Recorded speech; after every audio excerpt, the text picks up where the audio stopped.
Damanhur is a place I've wanted to visit for many, many years. I heard about it, I met people who had been there living for a while or just on a visit. I saw amazing footage and films about, but it's a place I knew I'd get to one day. And then a few months ago, I found myself going down the Italian Alps, winding down into the foothills and arriving in Damanhur. Now, maybe a bit about the history of the place. This place was started by a person and then a group of people who had a certain vision about humanity and about making this world a better place, taking into account the spiritual aspects, taking into account the divine, the connection between humans on this planet and what is possible in other places. And it started with one man called Falco Tarasato, and I actually read his book a while ago. It's a book about his childhood with 33 stories from when he was very, very young and till he was in his teens, telling about how he came into contact with these unseen worlds. And I must say that while reading it, I had the smile throughout, because many of the things I could say, I know what he's talking about, or this is something I felt as a child, or I remember that moment where there was myself and something else in the room. And so you get to this place, and we in advance planned a visit with a guide, and we went driving around first, because Damanhur is not just the caves, it's a whole area with people living as farmers and people living near the water and doing the more kind of thinking. There's actually 4 different established areas where people are living according to the 4 elements. So the people doing the farming is more to do with the earth and so on. And we traveled around. There was a moment there where I met a guy who was planting plants, and the translator said he's planting it for the bees. And I said, what do you mean? And she said, well, he loves bees.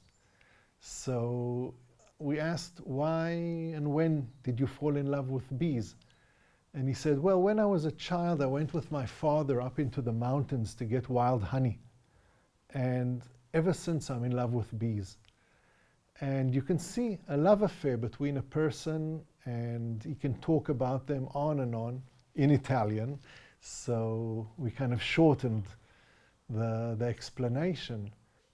But then, having been with him, as we drove off, suddenly I got this vision. And I started describing what I can see to the guide. And she said, well, that's actually a selfie. It's a very intricate instrument made of crystals and copper wires, and it's interesting that you could see it. And we continued on. We arrived to the area of the temple. There's outside a temple with beautiful statues, and on the ground you have these spirals and mazes made from stones and different colors. You can walk along inside them. And when you plan the visit, call them in advance, because then you'll get a special guided tour where you can actually go into the underground temples.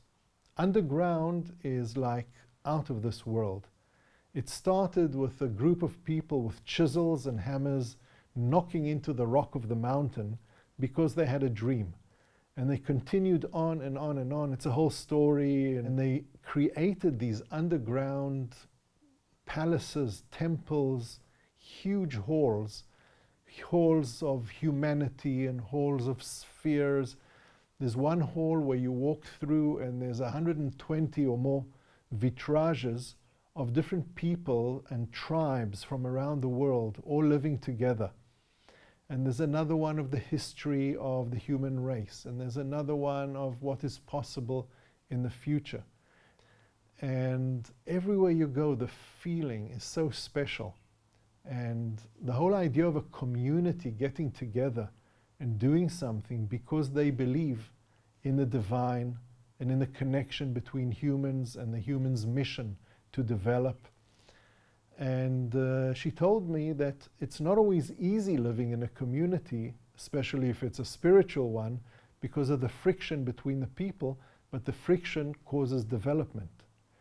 And we saw where the first knocks were knocked into the mountain after a small group were sitting there in the night thinking together, when should we begin? And they were kind of thinking when to begin, and a comet went through the sky. And the answer was obviously now. So a lot of stories. You can see this place, you know, online, but you really should visit if you're interested in what people can do when they really want to be near the divine.